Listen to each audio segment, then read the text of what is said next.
Welcome everyone, thanks for joining us for today's episode of Canal Days. As always, I am your host Carrie, along with my co-host, founder of Historical Tours of Greater Holyoke, Robert Como. Our Canal Days series delves into the vast collection of historical sites throughout Massachusetts, with Robert's expertise of the local history as our personal guide. Each episode we uncover histories about local communities with historic houses, meaningful monuments, preeminent pivotal pioneers, and remarkable remaining remnants, all while uncovering their seminal significance. Today's episode of Canal Days will be canvassing the churches of the West Springfield, Massachusetts. So, describe the Catholic churches in West Springfield. Well, it's a very interesting topic. The first was the St. Thomas the Apostle Church, started as a mission church in 1869, and then a church on its own in 1877. And it started with a small church on Pine Street, but now it has a big campus with a big cemetery for itself. So it really grew very much through the years. And then there's the Immaculate Conception Church, which also is a fairly big campus. This one came around in 1877, also has a main church. And what it was in the beginning was a general purpose building all on its own. And it wasn't until 1912 they decided to build an elegant church for themselves and keep the main building for a while until the school could be built with a convent in 1930. And through it all, they kept the same rectory since the 1877 church. And that is all still there, except that main multi-use building, which is gone and is now a parking lot. And then came two later churches, which were for Quebec people, the St. Louis de France Church and the St. Anne Church. The St. Louis de France Church is still there. It was a small church, and it was the first one for an ethnic group only.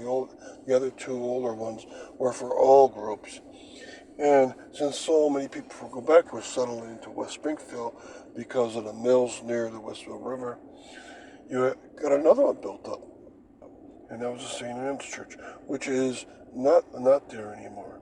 So, a lot has been going on in the Catholic.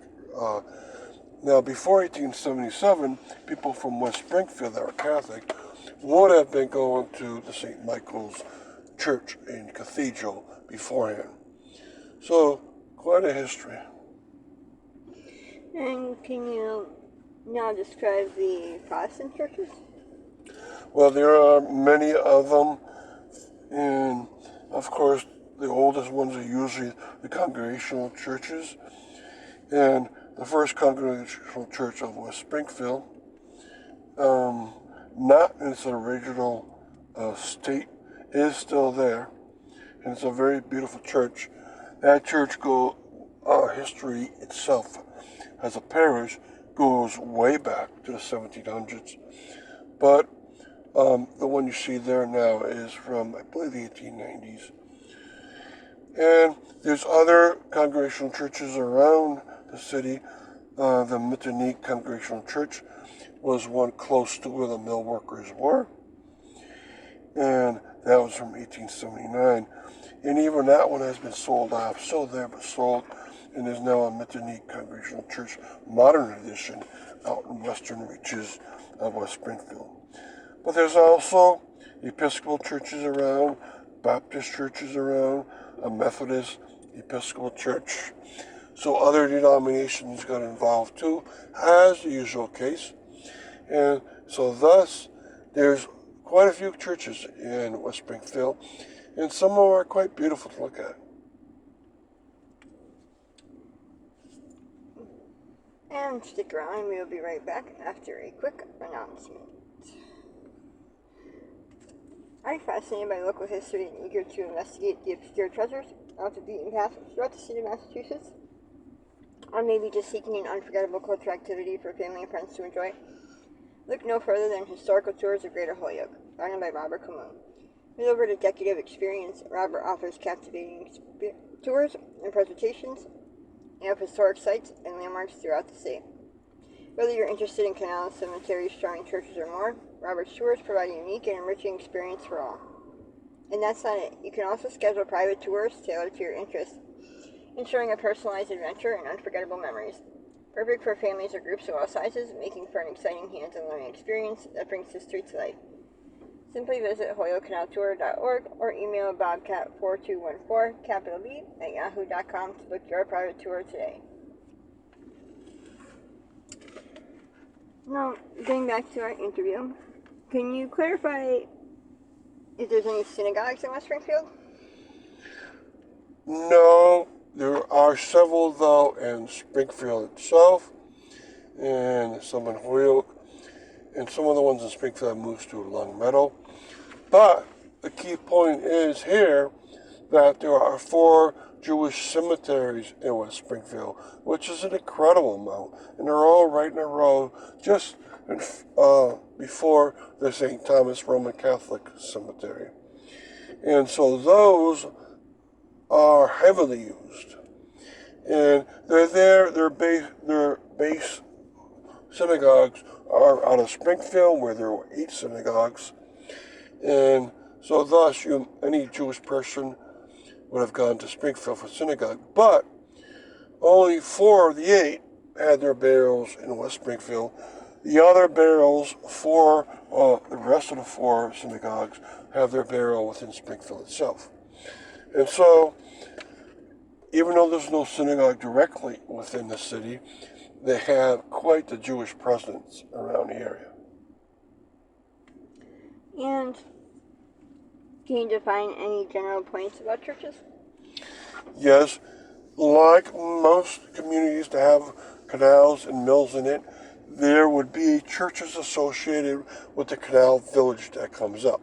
Now, in West Springfield, that is in the Matanik section along the Agawam Canal, where there was an extremely large paper mill, and lots of worker homes would have been there.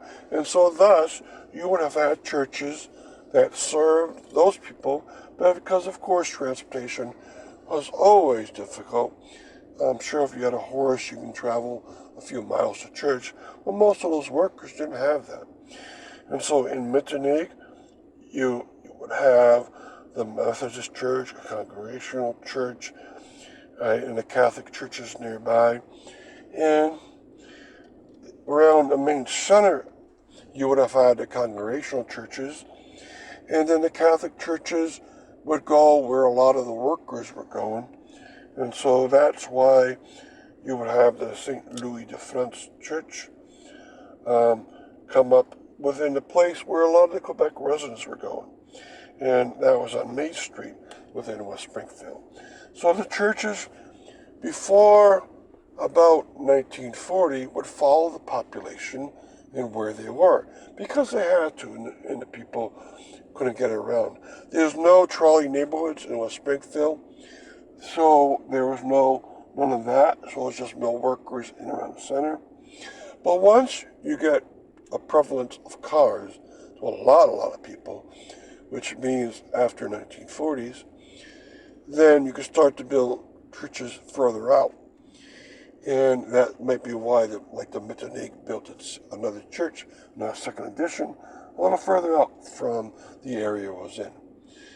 And so this compares to a lot of other mill villages, Holyoke, Chicopee, and Northampton, because you have to do that.